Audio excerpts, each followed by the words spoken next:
Hey guys, how's it going? Hope you're doing well. My name is Crown, and today I'm going to read you some very interesting stories that I hope that you're gonna love. And now, without further ado, let's go! So this incident happened a few days ago. For some background information, I live in a 3-story building. The first floor is occupied by our family friend. My dad and he have been best friends since their college days, so I have pretty much known them my entire life. We occupy the second floor, and the third floor has been occupied by another family. Recently, the first floor family decided to take a trip north for about 10 days. So when either of our families are out, we tend to take in their parcels and other small stuff. Before the downstairs family left, they instructed us to take any parcels from Amazon on behalf of them. Now, both my parents work and I had to go to college, so when the parcel arrived, the only person there to receive them was my grandmother. Apparently, the lady downstairs ordered a bunch of stuff and chose to pay cash on delivery. My grandmother at that moment didn't have enough cash to pay for the stuff, so the delivery person had to take it back with him. When the lady got a call about the unreceived parcel, she called my mother and asked her about it. When my mom narrated what had happened, she simply insisted that my mother stay at home and receive her stuff the following day. Now coming to the other part, every month we call in a person to clean our cars because they tend to get very dirty riding through the muddy country roads. So when the family were on their trip, I had called a bunch of people to professionally clean our car. When the family returned back from the trip, they noticed that our car looked cleaner than theirs. That evening she called me out and demanded why I hadn't gotten their car cleaned when we had gotten ours done. When I simply stated how I was never informed that they would like to have their car cleaned, mind you, we usually call them on the same day every month, the lady flipped at that and screamed how that was a basic sense and that she had a very important conference the next day for which she needed to take the car out. I told her if it was that important, then she should have at least bothered to inform me or not gone on a trip and taken care of it. She has been giving my mom and me a cold shoulder ever since and demands that we apologize. Yeah, good luck with that. I have a female dog and male dog. The two are both great and really support me when I have nothing to do in this pandemic. Just know that this story goes way back in 2019 and in the UK, so I don't completely know the dialogue. And the male dog wasn't neutered at the time, but I got the female dog 3 months ago in 2019, so she didn't completely love the male dog, but in today's time, he is neutered. Now I have 7 cute puppies. Anyway, on to the cast. Me, male dog, female dog, the entitled mother, also known as Devil's Assistant, her nice kid, and a police officer. Like, what do you expect? So, it's a nice day in 2019 and I had nothing to do, so I took my male and female dogs and I went to a park primarily for dogs. Pretty much almost every family there has a dog and it's a super popular park. With a children play area of course, with open areas to play around with dogs and other pets too. So I found a quite big area with a lake next to it and played who could catch the ball first. Enter the star of our story coming near me. Hey, could you be part of this area? Oh yes, no problem. I forgot to mention they do have a dog, but it isn't a big part of the story. These dogs look adorable. Could my kid pet him? Of course. The nice kid looked like a 6 to 8-year-old kid with ginger hair and also looked kinda shy. What kind of dogs are they? Are they easy to find? Well, one is male and the other one is female and… Wait, what? Was there something? In a quick rush, she asks, is the male dog neutered? No. I shouldn't have said their genders. Oh my god, that's illegal. How come? You idiot. You are going to do stuff together, so you better go to a vet now. Look, if these dogs are bothering you, you should go to the other side of the lake. What? Eventually, she cooled down and then did something I would never forget. She ran and clutched the male dog and yanked him and ran far away. Instantly, I ran after her with the female dog running faster. Luckily, the female dog got the entitled mother to trip over. I didn't care if the entitled mother was hurt, I just wanted to get out of here and be dealt with. But when I get in my position to run, I heard a stop. The entitled mother does a smart Karen trick, shouting I stole her dog, and I kicked her. I thought I messed up. Police officer asks, what's going on? I heard a shout going on. I instantly said before she could get any words in, "She tried to steal my dog." Well, I was able to witness half of it, and ma'am, you have to leave now. Thank God. She tried to run again but couldn't, so the police officer had to escort her to her kid. The kid who was there was another dog playing catch, so at least he was entertained while his mother got chased by some average-weight 19-year-old man, and of course I pressed charges on her and she was escorted by the police. The entitled mother tried to flip me off, but the police officer slapped her hand down. Ever since that happened, I had kinda got anxiety when taking my dogs in public, but it took a couple of weeks to get past that. Let's hope I don't see that brat again. This happened about 4 years ago, but I recently found out how part of my revenge plan panned out, which is what promoted me to post this. I have never shared this with anyone before. Background: my mom has been best friends with Eileen, not her real name, since they were both kids. And Eileen has kinda been like an aunt to me. About 5 years ago, Eileen's husband of more than 25 years surprised her by asking for a divorce. Eileen lived about 6 hours away from my mom at the time, and I lived out of state, so I didn't find out how everything went down until a few months after their divorce was finalized. Unfortunately, Eileen's life kind of spiraled out of control after the separation/divorce. She developed depression and a drinking problem, but my mom and some other childhood friends were able to convince her to move back to her hometown, and then they convinced her to go to rehab. I moved back home shortly before Eileen went to rehab, and because my school/work schedule was pretty flexible, I was able to house sit and take care of some stuff while she was in rehab. The first time I visited her in rehab, I got the whole divorce story, and it was bad.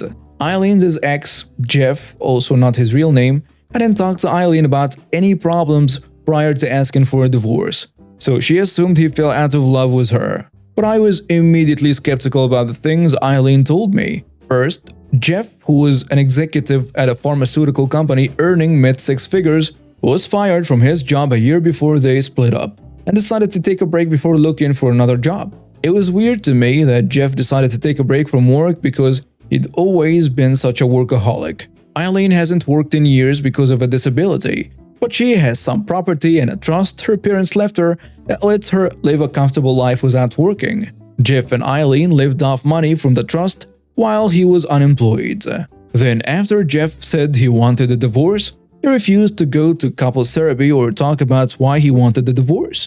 The only thing he would say was that they had grown apart and that he was sick of being with a woman like Eileen. He said Eileen's mother was right about her. Eileen's mother was a classic narcissist, and she bullied Eileen horribly about her attractiveness, weight, intelligence, and so on, which caused a lot of psychological problems that Jeff knows about. Finally, right after the divorce was finalized, Jeff moved out of state, but to a state he didn't have any family or connections in. Jeff's parents are still alive and in their 80s/90s, and Jeff is pretty close to them. So it didn't make sense to me why Jeff wouldn't move to be closer to them if he wanted to move after the divorce. I didn't say anything to Eileen because I didn't want to upset her, but I thought Jeff might have been having an affair, had orchestrated his unemployment to avoid paying alimony, and then moved out of state to be with his mistress. I just didn't have a way to confirm it at the time. The investigation. Then Eileen asked me to look for a box of Jeff's stuff he had asked her to hold for him until he moved into his new apartment. She told me all the information on the box, contents, and his new address was in an email he sent her. She gave me the password to her computer so I could access the email. And this is where I lucked out. It turns out Jeff had used her computer and set up his email on a computer. I accidentally clicked on an app for his email when I was searching for Eileen's email. I decided to take a peek at his email. The first thing I noticed was that he had mostly stopped using that email address 3 years before, which was about 1 year before he was fired. In a folder for digital receipts, I found a confirmation email for a dating site, which I think he saved there accidentally. I also found a verification email for a new email address. I started to put together a speculative timeline of what happened. I guess that about 3 years before Jeff started an affair, and shortly after, he decided to get a new email address to help keep the affair secret. I wanted to access his dating profile to get more information, so I tried to use the forgot password feature to see if I could generate an email that would allow me to reset the password and log in that way. Unfortunately, the dating site did not recognize Jeff's old email address.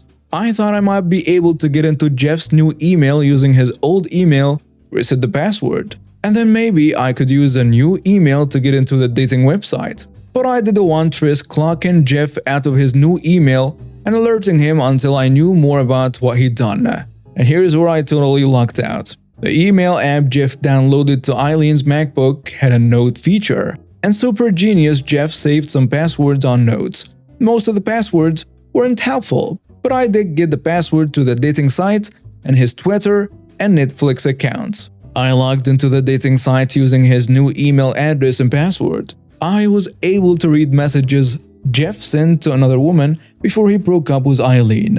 The new mistress sent Jeff her email address in one of the messages.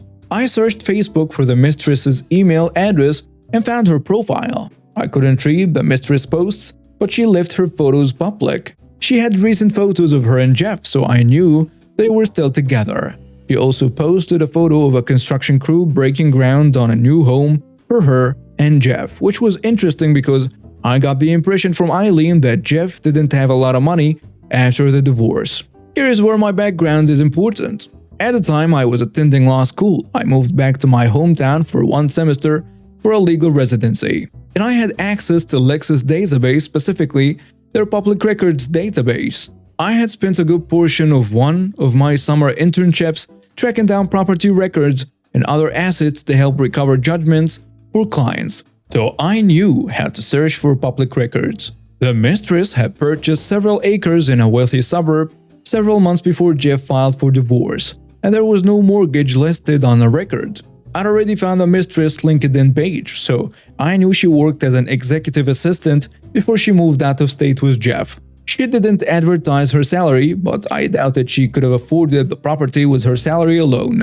It's possible that she had money outside her salary, but I suspected Jeff gave her money to purchase the land before he filed for divorce. I also found an updated record in Lexis showing Jeff and the mistress as joint owners of the property. I called the county recorder office to confirm ownership of the property, dates, and so on. The mistress had filed a quitclaim just 5 weeks after Jeff's divorce was finalized. I was still hesitant to try to log into Jeff's new email, so I decided to check his old email again to see if there was anything else I should investigate before moving to the new email. I didn't find anything, but I noticed that several passwords in his notes were the same. I decided to try to log into his new email using the same password he used for the dating site. I figured the two accounts were created around the same time, so if he had recycled the password, that was the most likely candidate. It worked. His new email was a goldmine, and because this story is already getting ridiculously long, I will list some of the relevant stuff I found. Jeff hadn't been fired from his old job, he quit and lied to Eileen. I found an email from his admin asking where to have payroll send his last check and details about a goodbye party for him. Some emails between Jeff and a boat repair person mentioning a leak somewhere on one side of the sailboat near the engine compartment. The repair guy couldn't find the source of the leak, and he talked about current and future problems with mold and the engine on that side. Emails between Jeff and a boat broker, which included the email address of buyers farther down in the string. An emailed report from the boat inspector which didn't include the leak or any mold damage or potential damage to the engine. Emails between Jeff and his contractor about changes made to the new house's sunroom, something about the 3-season sunroom versus a 4-season sunroom and the construction needing to be modified to deal with the weight of snow. Emails between Jeff and his mistress. They were married. The mistress/Jeff shared a calendar. Some flirty emails between Jeff and another woman. Emails with information on Jeff's new employer. I downloaded all the important emails and their attachments and started thinking about revenge plan. The revenge. To my mind, everything was fair game. He lied about being fired, so I wanted him fired from his new job. I suspected he hid his money before his separation from Eileen to help pay for his new house, so I wanted him to lose his house.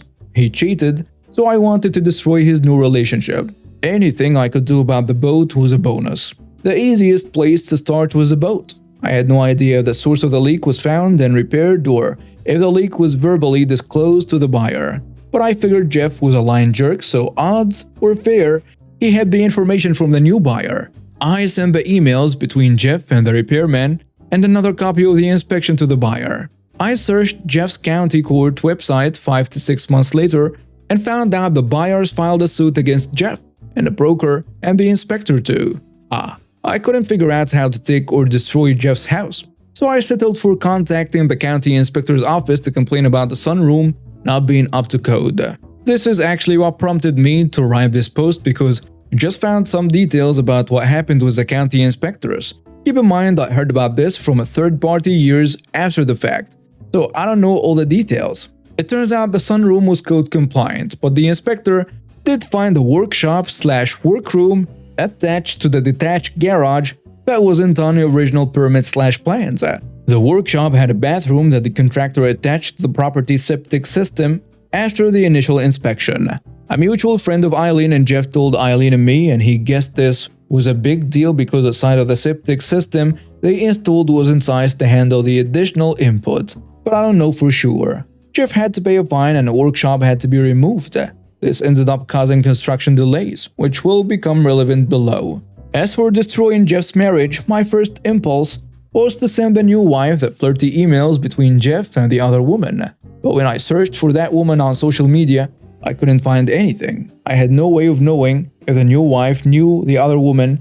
I would think that the emails weren't important or evidence of an affair. Then I played around with the idea of updating Jeff's dating profile and sending stuff to his wife. But it would take too long to manufacturing a fake relationship with real dates and times. And I was worried that Jeff might get an email alert from the dating site that would clue him in. I ended up just risking that the new wife wouldn't know the other woman. I pretended to be someone concerned about an affair between Jeff and the new woman. Overall, I kept the accusation vague, but I did say Jeff and the new girl went out to eat and to the movies on a few dates. Jeff's shared calendar said the new wife was out of town. I couldn't come up with a way to get Jeff fired.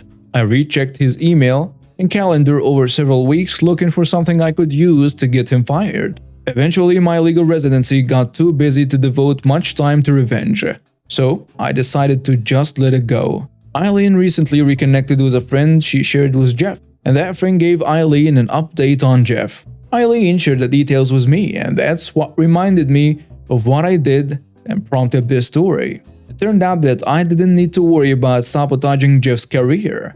By luck, the woman Jeff had been emailing was actually his assistant at his new job, and Jeff's new boss was his brother-in-law. Jeff and his new wife actually moved to her hometown so she could be close to her family and so Jeff could go to work for his new brother-in-law. I have no idea if Jeff actually was cheating. He told the mutual friend that passed this story on to Eileen that they hadn't been having an affair. It didn't matter to the new wife though, because she and Jeff got together when Jeff was already married.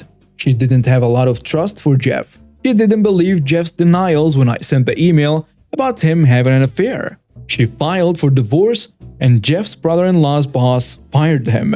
And since the construction was delayed, the new house wasn't finished when Jeff and new wife divorced. They had to sell an unfinished home and Jeff took a big financial hit. Finally, these weren't part of my larger revenge plan, but I'm pretty petty, so I took the box of Jeff's stuff, mostly photographs, and threw them away. I told Eileen they must have been lost in the move, signed both of Jeff's email addresses for a bunch of spam, newsletter, mailing lists, and so on, deleted his Netflix watch list, posted, retweeted, and liked a bunch of porn on his Twitter account, and deleted all the accounts he was following. The ending. I never told Eileen what I did because I wanted her to have plausible deniability and I didn't want to interfere with her recovery. She doesn't know about the boat lawsuit or the Netflix/Twitter stuff, but she did take satisfaction from his divorce and job loss. I probably would have let it all go if Jeff had just cheated because I had always really liked Jeff. I always thought he was nice, but I was obviously wrong about him. Nice people do not weaponize childhood abuse to mentally torture their wife. As far as I'm concerned, Jeff deserved everything I did to him. And now we have reached the end of today's stories. Thank you for watching and see you next time.